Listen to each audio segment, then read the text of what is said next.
How many times do you actually see this ever happen? The starting quarterback at Ohio State leads his team to an 11-1 record, a New Year's Six bowl bid, and then says, you know what? I'm going to enter the transfer portal. Well, that's kind of the case for Kyle McCord in 2023, but where does he land going into 2024? Let's talk about it. If you are new here, welcome on into the channel. My name is Cole Thompson. I'm a radio show host based in Houston, and I talk college football daily. So this is the type of content you enjoy. Make sure you smash that subscribe button down below. Continue to tell your friends, your family, your mortal enemies, your best of bros, your workout buddy, your fraternity brothers, those in your entire church congregation, and the drunk passed out guy in a Pizza Hut parking lot about this channel, because we're on the race to 1,000, then 5,000, then 20,000, and 100,000. Ladies and gentlemen, you know we're going to get there, so you might as well jump on in while the water's fine. Make sure that you also give me a follow on my social media channels at Mr. Cole Thompson. It's the exact same as my YouTube handle. So when you go click subscribe on one, go to Elon Musk's app and hit follow on the other. And as always, let's continue to talk college football. Kyle McCord shocked the world. Not really, but for most people, I would say it was definitely a very surprising moment when he said, I am going to enter the transfer portal, because McCord was good. McCord was a fine quarterback. And I think that a lot of people are going to take away the game and say, this guy couldn't get it done.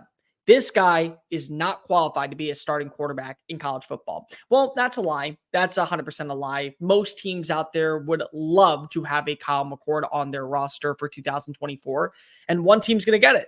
And ultimately, what led to the decision of McCord leaving Columbus? I think it's two major assets. Number one, you go back and you listen to the way that he talked about the game going into that Saturday. And it was very evident that he was treating it like it was just another game. That's not the case when you grow up in an Ohio State or a Michigan household. In fact, I would guarantee most Buckeyes fans and most Wolverine fans would rather lose in the national championship knowing that they got there by beating Ohio State or beating Michigan than losing the game and still hoisting up the national title. I think a lot of people would feel more confident knowing that they won and they have that matchup over the rival, because this is bitter animosity. You don't like us, we don't like you. It is a fist fight. You ever seen the movie West Side Story? It is basically the Jets versus the Sharks. That's what you got in Columbus and Ann Arbor. And the other thing was, I don't think he was promised the starting job. You go back and you listen to Ryan Day's comments when they were announced to play in the Cotton Bowl. He was not committing to Kyle McCord. And McCord had earned the right to be a starter somewhere. But it was very clear that right now it wasn't going to happen guaranteed in Ohio.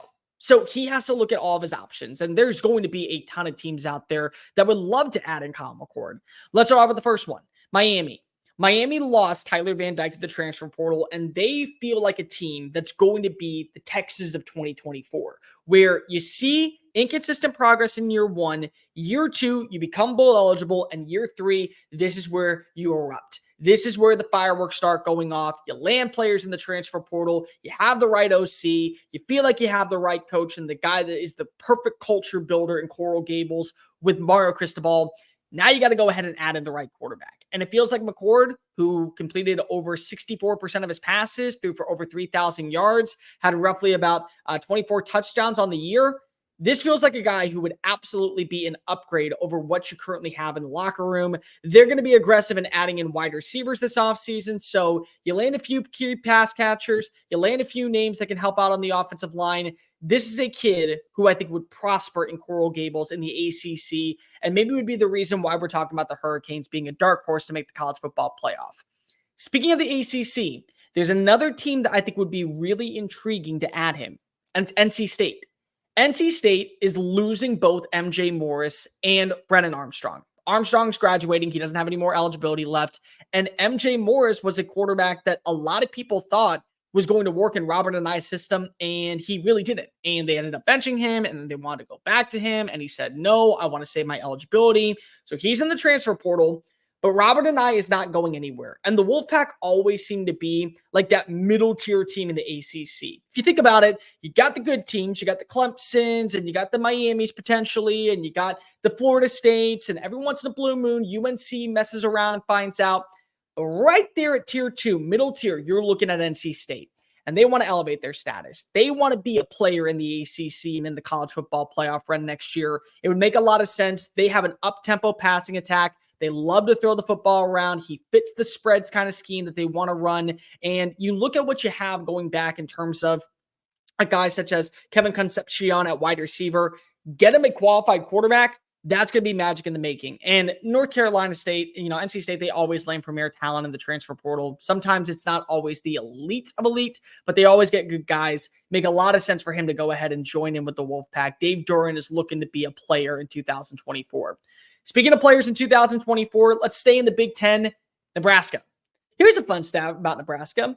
Nebraska finished 128th in passing this year. Do you know who was worse than them? Oh, I'll save you the trouble. It was Air Force, it was Navy, it was Army, and it was Iowa, who basically ran an academy-style offense, if you think about it. And Brian Ferentz being shown the door might be the biggest blessing to ever come to the Hawkeyes, but Nebraska was right down there. They didn't have the right quarterback. Casey Thompson left after Jeff Sims kind of won the starting job. Sims needed 2 games to show Matt Rule he wasn't the answer. And this is a team that has expectations and has glorified goals to be a player in the Big Ten next year. And so you land a Kyle McCord, a proven quarterback that can be a game manager, that can spread the ball around, get it to his right receivers, fit this pro-style offense. He is somebody who could elevate the status of the Cornhuskers. And the Huskers, they need a quarterback more than you and I need air. They are a team that absolutely is willing to also be effective in the transfer portal when it comes to NIL. You heard Matt Rule say it. Everyone heard it. Matt Rule believes it's going to cost you at least $1 million to land the right transfer. And if that's the right transfer, that's the guy that can take you to a Big Ten championship and give you a few years of eligibility. That's the guy that you bring in. It makes a ton of sense that they're going to be targeting quarterbacks in the transfer portal. Kyle McCord might be the favorite. Next one, Rutgers. Rutgers, they offered him, back when he was going through the recruiting process, he was in the running to become the Scarlet Knights starting quarterback. He grew up in the Philadelphia area, which is right down the road in terms of geographical location from New Brunswick, New Jersey. Would make a lot of sense if they want to move off Gavin Wimsatt. He was a fine quarterback, wasn't elite by any standards.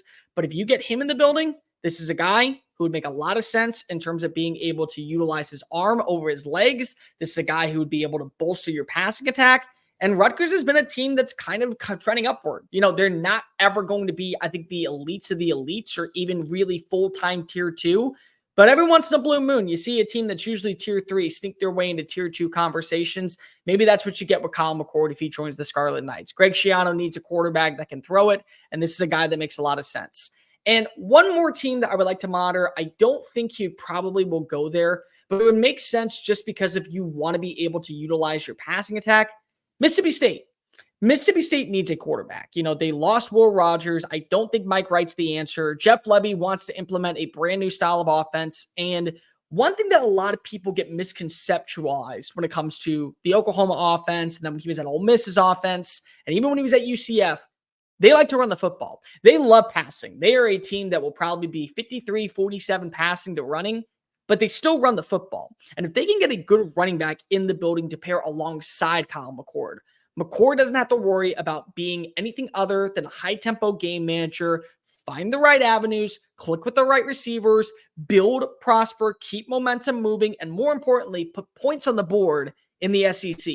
And it would give you at least 2 years of eligibility to where you say, I can get a young quarterback to learn underneath McCord, and at the same time, I can at least contend for a bowl game in 2024. And ultimately, that's really the case for Jeff Lebby. He needs to find the right defensive coordinator, but he needs to find the right quarterback.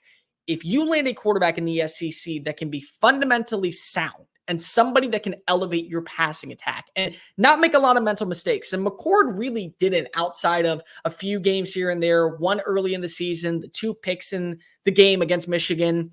You get that quarterback in the building, the offense is going to be based off scoring points, not a lot of chunk plays. You're going to want to get a lot of dink and dunks. And more specifically, if you can get the high tempo moving, you can get the rushing attack, you're going to catch defenses off guard. This would be a really intriguing spot for Kyle McCord, specifically because he would have a few years to really build a relationship down in Starkville. But those are the 5 teams that I'm looking for if I'm Kyle McCord. Number 1, Miami. Number 2, NC State. Number 3, Nebraska. Number 4, Rutgers. And number 5, Mississippi State. Ultimately, some team's going to land a quality starting quarterback.